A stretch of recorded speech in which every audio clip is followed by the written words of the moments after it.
Okay, we've come to the spey casting module.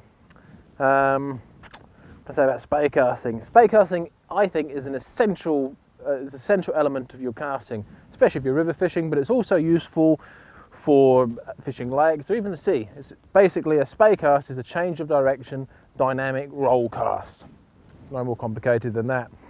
And to start with, we're going to teach you the 4 basic spey casts: the double spey, the single spey, the snake roll, and the snap T or circle C. And I'm going to teach you them on both banks, and I'm going to teach you them at a 45-degree change of angle and a 90-degree change of angle, because there are subtle differences between all of them. And then afterwards, after this, we may show you some, we are going to show you some quite funky variations that you'll find useful. So we have a couple of rules in spey casting that I'd like you to be aware of now. One rule is we always keep the D-loop downwind. So if we have an upstream wind, that means we have to put the D-loop upstream. If we have a downstream wind, we have to put the D-loop downstream. It's very important, otherwise the wind's going to blow that D-loop into us and it's going to wrap us around our head. The other key, I think, to all of these casts is it's important to stand facing where you want to deliver the cast. Some people like to stand casting foot forward, some people like to stand casting foot back. You're going to try a few things. I personally like casting foot forward, so I like to use the closed stance. I noticed that Simon Gorsworth uses the open stance, and he knows what he's doing too, so you have a choice. But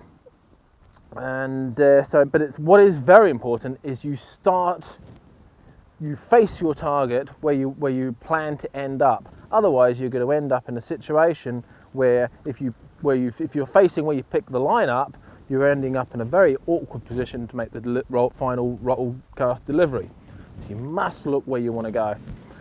And the other key, I think, to making these casts really nice and effective, firstly, you have to learn consistent anchor placement. You just want the end of the fly line to land to one side or the other, generally about a rod length to your side, fairly level with you, and to stand on its toes. You don't want to put a large length of line down, just the end of the fly line plus the leader. And you must get consistent at doing those first. As well as this anchor landing on its toes, sort of hanging there, the other key is it must be 180 degrees to the target. This is absolutely essential. If it's not lined up at 180 degrees, you've got an inefficient cast and sometimes a dangerous cast. Probably the biggest tip I can give you in making those correct anchor placements is to watch the end of the line as you pick the line out of the water, and keep your eye on the end of the line and direct it around with your eyes. That's key, I think. I think that's one of the biggest tips that will make your spey casting a lot easier. So what we're going to do now is we're going to divide the casting up. We're going to do all the casts, both banks, make it nice and simple so that you can actually gather them in your mind and make them as you go and practice them. We're going to give you the river situations, but of course in the real world you may not be on a river, you may be on a lake using these, but we like to separate them so you can remember them.